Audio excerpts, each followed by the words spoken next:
दोस्तों, आप कृष्ण भक्त हैं तो हमारे चैनल को याद से सब्सक्राइब करना।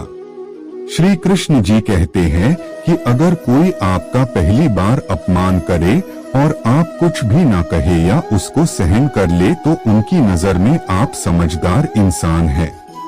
और अगर वही इंसान दोबारा अपमान करे फिर भी आप अपने गुस्से को कंट्रोल कर ले तो आप महान हैं।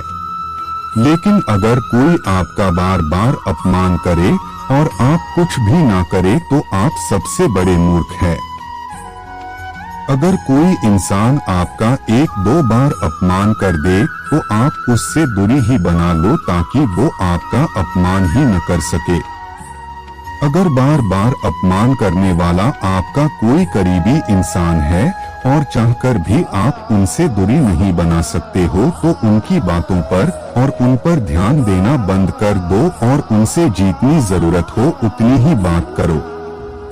अगर कोई आपको बुरा भला कहे, आपको चिढ़ाए या आपका अपमान करे तो ऐसे परिस्थिति में उसे जवाब देने की बजाय आप शांत रहो और उसको कोई भी जवाब मत दो।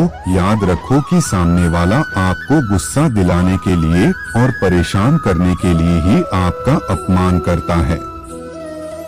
कोई आपका अपमान करे और आपको लगे कि इस इंसान के मुंह लगना ठीक नहीं है या कोई प्रतिक्रिया देना ठीक नहीं है तो उसे कोई जवाब मत दो। इससे आपका अपमान भी नहीं होगा और आपसे कोई प्रतिक्रिया न आने पर सामने वाला खुद परेशान होकर वहां से चला जाएगा। कई बार परिस्थिति ऐसी आ जाती है जहां पे कि आपका अपमान होने पर जवाब देना जरूरी हो जाता है, तो ऐसे में आप उस अपमान का मजेदार तरीके से जवाब दो। अगर कोई आपकी कमियां निकालकर या फिर किसी और बात को लेकर आपको अपमानित करता है तो आपको अपनी उस बात पर हंसना है और उसे स्वीकारना है और उस इंसान को आपकी कमियां ढूंढने के लिए धन्यवाद करना है। ऐसा करने से उसे पता चल जाएगा कि उसकी किसी भी बात का आप पर असर नहीं पड़ा और ऐसे में वो व्यक्ति खुद ही शर्मिंदा हो जाएगा। कुछ लोग रिश्तेदारी या दोस्ती के खातिर अपना अपमान होने के बावजूद भी चुप रहते हैं। कभी कभी हमारे सामने ऐसी स्थिति आ जाती है जहां पर बिना बात के हमें सबके सामने नीचा दिखाया जाता है और हमारा अपमान किया जाता है, तो ऐसी स्थिति में हमें शांत नहीं बैठना है बल्कि अपने अपमान का उन्हें करारा जवाब देना है और फिर हो सके तो उस जगह पर से उसी वक्त निकल जाना है। कि अगर लोगों के सामने आपका कोई अपमान करता है और आप चुपचाप सहते रहते हैं तो लोगों के सामने आपकी वैल्यू कम हो जाती है। लोग आपको बहुत हल्के में लेने लगते हैं और इस वजह से फिर कोई भी आपका अपमान कर सकता है। इसलिए कभी कभी लोगों को अपने अपमान का करारा जवाब देना ही सही होता है ताकि लोगों को भी पता चले कि आप अपमान नहीं सह सकते। अपमानित होने पर कई सारे लोग उस अपमान का बदला लेने के लिए बदले की भावना रखते हैं, पर ये बिल्कुल गलत बात है क्योंकि ऐसा करने से आप खुद ही और ज्यादा परेशान हो जाएंगे, गुस्सा करने लगेंगे या तनाव में आ जाएंगे। इसलिए आपका अपमान करने वाले व्यक्ति के प्रति बदले की भावना न रखें। बहुत सारे लोग अपमानित होने पर गुस्सा करने लगते हैं, परेशान हो जाते हैं। उनके मन में उस अपमानित करने वाले व्यक्ति के प्रति एक नकारात्मकता भर जाती है और ये होना बिल्कुल नॉर्मल बात है। पर एक बात समझ लो, ऐसा करने से उस व्यक्ति को कुछ फर्क पड़े न पड़े पर आप पर इसका बहुत बुरा असर पड़ता है। बार बार उस अपमान और उस व्यक्ति के बारे में सोचकर आपका चिड़चिड़ापन बढ़ता है, मन में नकारात्मक विचार आते हैं और आप एक तरह का तनाव महसूस करने लगते हैं। तो इन सब चीजों से बचने के लिए बेहतर है उन लोगों को आप मन ही मन माफ कर दो और वक्त आने पर अपनी सफलता से उन्हें जवाब दो। ऐसा करने से आपका मन शांत हो जाएगा और आपके मन में उस व्यक्ति के प्रति कोई नकारात्मकता भी नहीं रहेगी। माफ करने के बाद भी आपको ऐसे लोगों से दूर ही रहना है ताकि वो दोबारा आपको किसी भी तरह की तकलीफ न दे सके।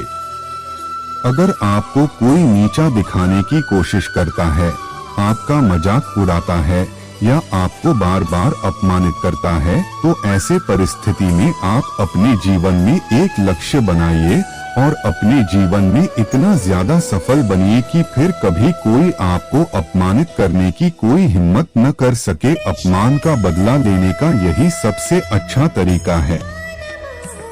दो दोस्त थे, एक का नाम विजय था और दूसरे का नाम अंकित था। विजय सीधा बच्चा था और अंकित बदमाश था। दोनों दोस्त स्कूल में साथ पढ़ाई करते थे, लेकिन अंकित विजय की बार बार मजाक उड़ाया करता था। अंकित हमेशा ऐसा कोई भी मौका नहीं छोड़ता था जिसमें उसकी बेइज्जती ना हो। अब ऐसा करते करते उनकी स्कूल लाइफ हो गई, लेकिन अंकित का यह स्वभाव उसके साथ ही रहा। जैसे उसकी नौकरी लगी तो उसने उसको फेसबुक पर सर्च किया।